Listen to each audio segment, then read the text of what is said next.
morning, everyone. Good morning, everyone. Good morning.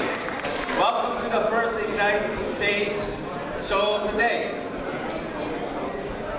We are Japan CSO Coalition for 2015, in short, JCC 2015. We're a member network of 104 organizations. We're sharing the various perspectives from various people from 3/11 triple disaster in Japan.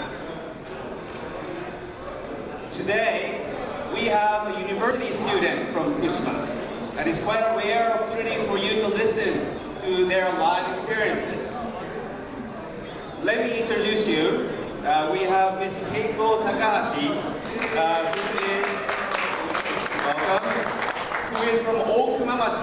And now Okumamachi is right where that nuclear power plant accident happened in 2011. She is here to share with you her story, her lessons that she wants you to take back to your countries. So, without further ado, welcome. It's been 4 years since the nuclear disaster. Hello everyone, my name is Keiko Takahashi. I'm a fourth-year student at Fukushima University.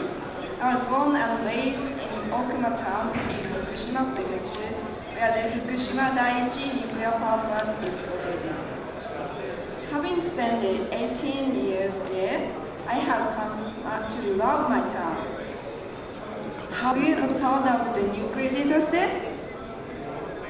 Does your country have a nuclear power plant? Now, I will talk about the valuable lesson I learned from the nuclear disaster. Have you ever thought about the nuclear disaster? Yeah. On March 11, 2011, the Great East Japan earthquake occurred. I was at my house, 5 kilometers away from the nuclear power plant. Fortunately, the tsunami didn't hit my house. But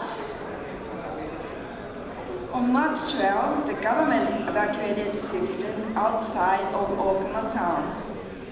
I never imagined that the nuclear power plant would explode at that time. However, I put on a mask, caps, and gloves, and I checked evacuation maps in case worst came to worst. My expectations were right. I received the bad news that the nuclear power plant had exploded right at my relative's house, located 16 kilometers away from the plant.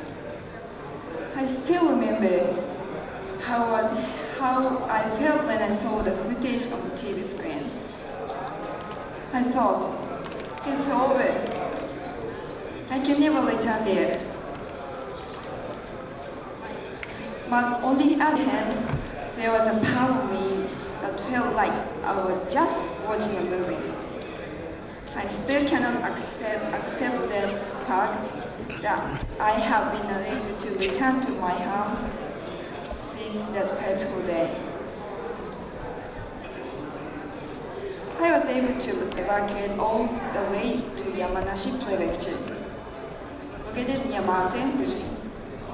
I stayed there for 1 month.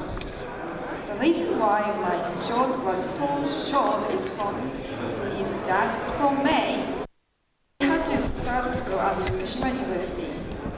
At that time, Fukushima City also has high radiation levels, and it worried me. But due to educational system restrictions,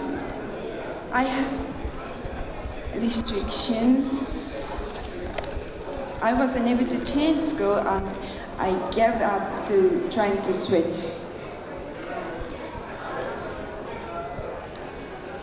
For the opening ceremony first day class at Fukushima University, I went wearing a mask, but there weren't many people doing the same. And I received discriminatory comments such as, "You are going to contaminate me too? Aren't you lucky to get monetary compensation?" I'm so sorry for the guy who has to marry you. At Fukushima University, 50% of people are ordinarily from Fukushima Prefecture. Yet, I was so shocked at the low level of knowledge and insight they had on the topic of radiation and the nuclear disaster. Ironically, the knowledge I had about radiation was taught by TEPCO. They would come to school every year and explain about the radiation. In addition, in every home there were disaster response items such as evacuation maps and manuals. Therefore, I had a basic knowledge concerning radiation. It's been 4 years since that worried me now is the health of those who are same age as I. Pediatric thyroid cancer and other health problems have been discovered, but the federal and prefecture governments say that these are not connected to the disaster.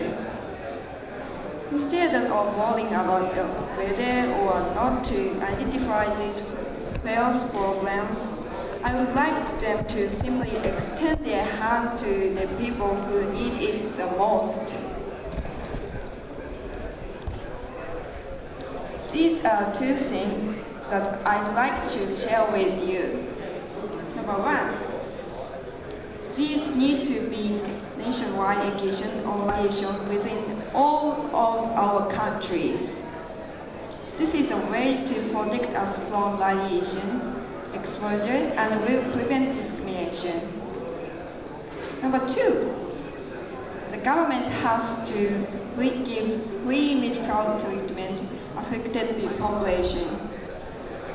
We should use a right definition when we refer to affected population. Have you ever thought about the nuclear disaster? I hope my stories become lesson to you and hope the nuclear disaster will never happen again. Thank you.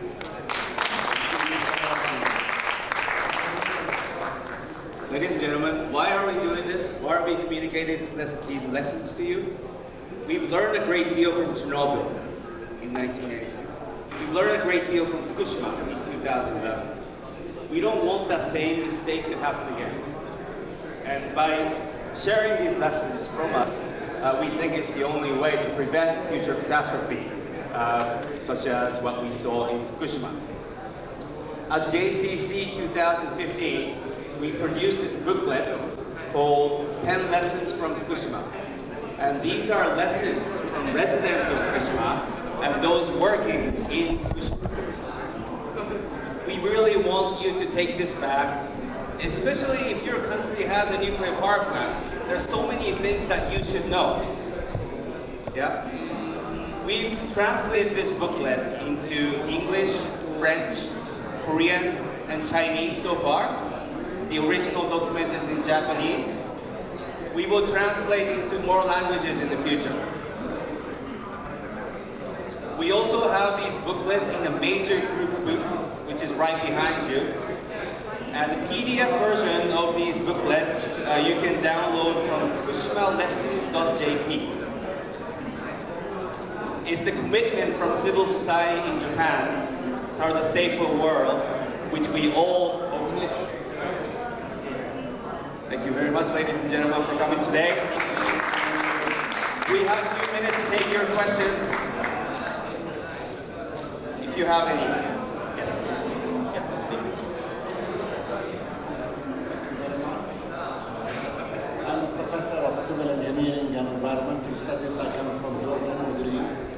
And unfortunately, we are building now an experimental reactor at one of the universities in Jordan, which is only 8 kilometers away from the Syrian borders, where Daesh is, the ISIL, the Islamic State is expanding, and the South Koreans are building the experimental reactor.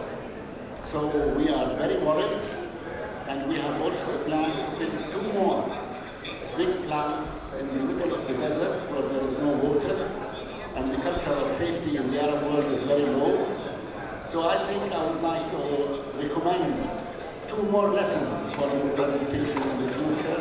One lesson is to make sure that your plants, your nuclear plants in Japan do not open again, because yesterday we visited Onagawa nuclear power station, and they said they have spent already $1 billion to upgrade the quality of the nuclear plants.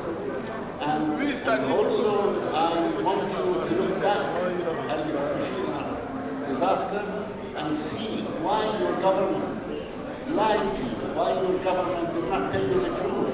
They only gave you iodine tablets 1 day after the accident. And what happened to all the radiation in Fukushima? We visited Fukushima also 2 days ago, and they are just stacking all the radioactive material in bags, and they don't know what to do with it. So this is a radiation problem that will not be there like for a tsunami. You can solve the problem in a year or 2. It's going to be there for hundreds of years. So if there is a solution, if there is a lesson, stop all your nuclear power and work with us to stop all nuclear power in the world. And thank you very much. Thank you. Thank you for your comments. I think it's a very good indication that our lessons, your lessons, his lessons, her lessons, that's what we have to bring together, yeah, for future action. And I think this exchange of lessons, exchange of ideas for future actions need to continue. We should not stop here at WCDR. We need to continue this. So sir, we look forward to working with you. Thank you for your intervention. Thank you. We have maybe time for one question. One more question.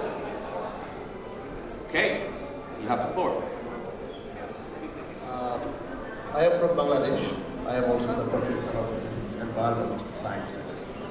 In our country, we are going to also develop a nuclear power plant, and it is in a dense area, and you know the country is well populated.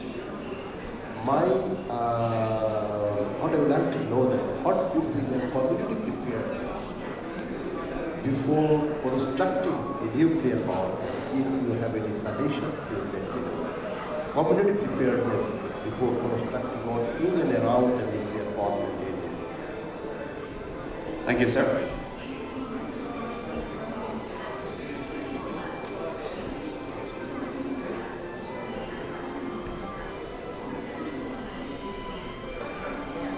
Very difficult question. Because there are so many things that the people need to know. Most importantly.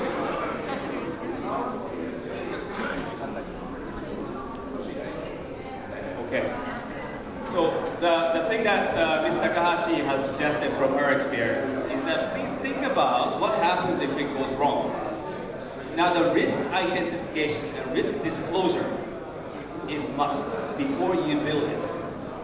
Yeah, communities need to understand what they're accepting in their community as risks. Japanese government representative at this WCDR said clearly, Japan is breaking away from safety myth around the nuclear power plant. We would like to uphold that attitude, yeah? But if we are taking that path, we need to communicate the risks openly, transparently, before we install such installations. So risk identification, risk disclosure is something that we, civil society in Japan, also would like to push for. We believe the time is running out, but I'm sure our exchange and our relationship will continue. So ladies and gentlemen, thank you very much for coming to our Ignite stage. Thank you.